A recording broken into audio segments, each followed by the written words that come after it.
Good morning mga katuto. Andito ako ngayon sa aming likod bahay. Ayan, bundok. May bundok kami, no? Oo. English ng bundok. Ayan, mountain. Tapos niriprap namin yan, pinariprap kasi, ang tawag dito, nag-landslide yan dati. Nag-landslide. So ngayon, ipapakita ko sa inyo kasi kukuha ako ng malunggay. Para kay baby. Ito po ang malunggay.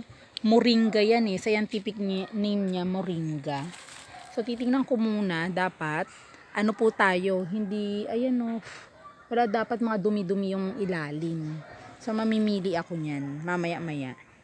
So aanhin ko muna, no? Magbablog muna tayo ng Tagalog English ng mga halamang makikita dito. Katulad nito.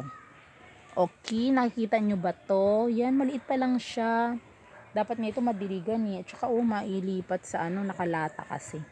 Ito ay langka. Langka. Oo, maganda to. In English, jackfruit. Yung malalaki. Yung malalaki. Ngayon, ito naman po ay tanglad. Yan ang tanglad. Ang English naman yan ay lemongrass. Lemongrass. Ito po ay gumamela. Mga halaman tayo ha. Ang gumamela, hibiscus ang English. Oh, cute oh. May dalawang bud.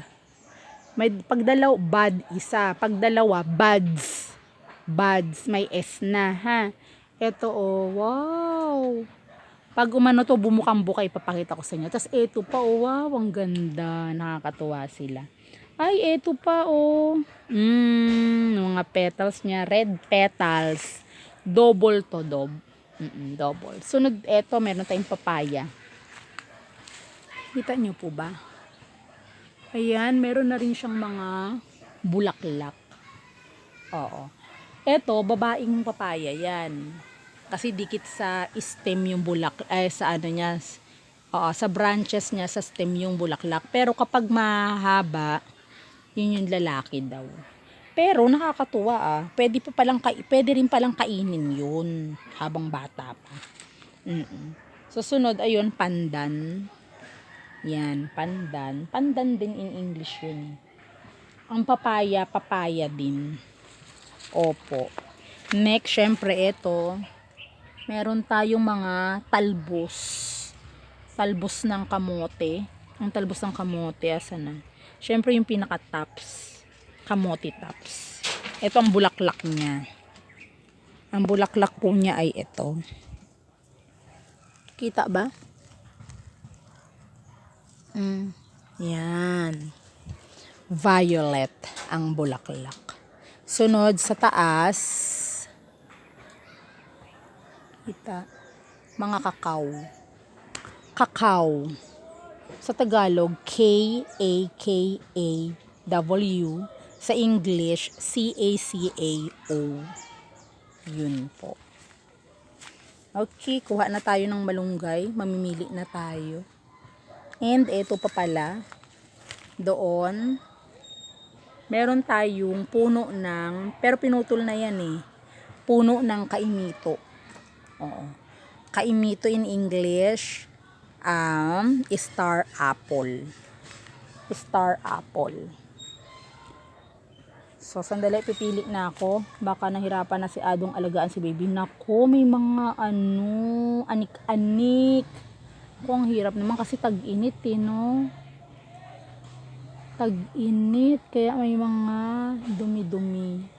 May mga insekto. May mga insekto ang ating malunggay. Pipili na lang ako sa dulo. May mga puti-puti po siya. Konti lang naman yun, siyempre. Si Bibi ang kakain. Pwede na to. Pwede na ba? Pwede na ba? Titingnan etong likod. So, meron po tayong, eto, snake plant. Sa Tagalog, espada eh. Sabi naging snake plant in English. Damong Maria, mabango rin to. Ayan, gamot po ito ah. Gamot po siya, damong Maria. Ayan. So, may palmera pa. Maganda po. Hindi lang masyadong naalagaan kasi mainit. Tapos yung tubig kulang. Ito yung dinidiligan ko. Pag ako'y ang tawag dito? Pag ako'y naglalaba. Ayun. Tapos marami po tayo ditong ayan, nagagamit na corn plant. Eto, tanim po kayo niyan para pag marami na o-order ako dyan sa inyo. Oo. Merong puti ang gilid, meron din naman dilaw ang gilid. Sa sobrang init, tingnan nyo po, oh, nalalapnos. Nalalapnos siya. Meron pong puti ang gilid, meron ding dilaw ang nasa gilid. Yun, corn plant. So, yan po. Pababa na po tayo. Tapos, meron po tayong, nakalimutan ko na yung iba. Korea to eh. Palalakihin ko pa to. Korea. Korea, yan. Parang puno to pag malaki. Ito naman potos. Potos. Pag umakyat yan dyan, maganda. Meron pa tayong mga, eto, Daifen. Daifen. Marami ako nito. Naku, dalapnos no. Sa init. Naku, dapat maialagay kaya to sa sa dilim. Ayan. May iba pang ng snake plant, ibang variety.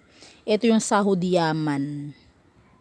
Yan yung kulot-kulot na yan. Sahodiyaman po yan. In English, Selum. Selum. Ito, tea plant. May tea plant na green, may tea plant din na maroon. Asan na ba yung mga maroon na yun? Ando doon kung makikita nyo may tea plant doon. Yung ko nang bumalik, no. Tapos, eto po pala ay, hindi ito periwinkle eh. 3 o'clock. 3 o'clock plant. Yun. Ito itong bulaklak na to.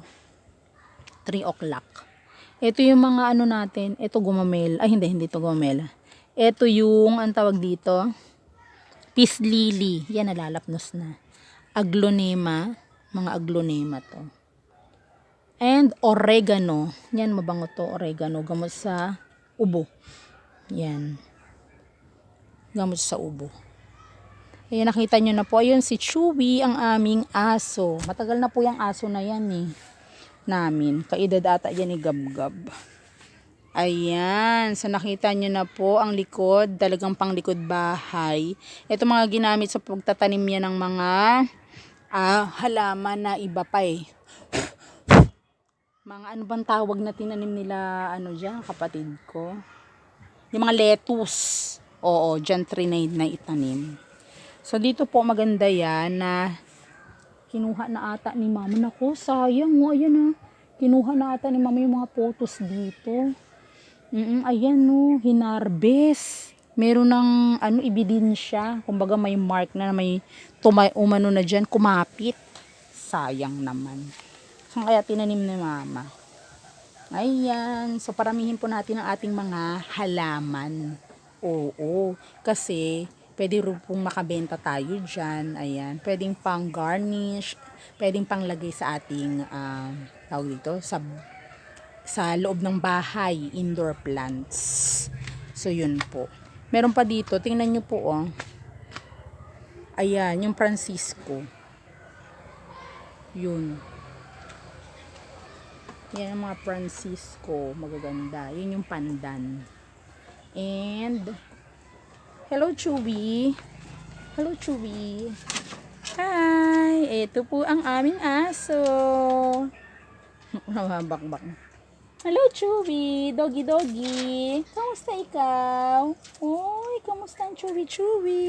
Hindi ako kinakahulan. Minsan lang kami magkita niyan eh. May tubig ikaw? May tubig ka? Ang ilong. Naligo ka ba? Very good. Hello, nagwawag ang tail niya. Ibig sabihin kilala niya ako. Oh, sige na, balik na dun, Chewy. Balik na. Ang lola, ang mama, nandoon si mama, nag-garden, naglilinis ng kanal. Okay, bye-bye, Chewy. Hindi kita pwedeng hawakan na si Bibi pa. Okay, sige na, bye-bye. Okay, until then, maraming salamat po. Syempre, hindi ko alam kung anong lahi nito ni Chewy. Ang Tagalog niyan, syempre aso, ang English dog. Oh, naalala ko dati nag-scrabble kami nung nasa pandulo na nagkakalimutan na Dag, ano, may dag ha. Yung pala, naanuhan namin ako, dog nga pala yun, ano ba yan? Okay, sige po, until then, bye-bye. Maraming salamat sa mga nag-subscribe. Paki-share pa po likes and comment po kayo. Okay. Comment po kayo para ma-shoutout ko kayo. Maraming salamat po.